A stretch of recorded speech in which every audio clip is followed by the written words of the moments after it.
Darko Golja, Lega Sesanja, 1994. Železo, guma, cement, plastika. 120 x 500 x 180 cm.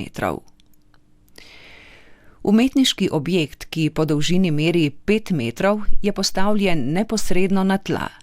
Sestavljen je iz več elementov. Osrednje črne cevi, na katero je pritrjenih več rjavo-rdečih krogel.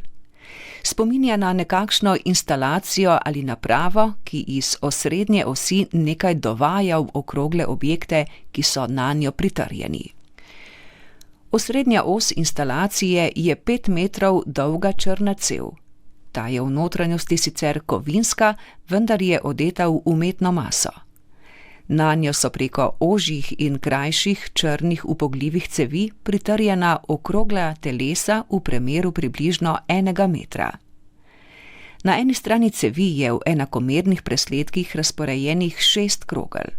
Na drugi strani pa je nekje pri sredini cevi postavljena samo ena krogla, iz katere v zrak štrli rahlo upogljena cev z nekakšno ročko iz črne gume.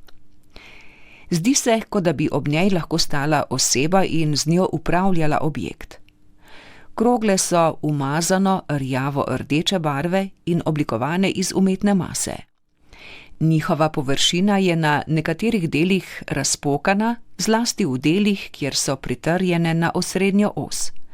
Razpoke dajejo občutek, kakor da se krogle prekomerno napolnjujejo in v njih se nam razkrije še en material, beton. Mariborski kipar Darko Golja ima svojstven odnos do materiala, ki ga skrbno odbere glede na njegove možnosti tipnih občutkov.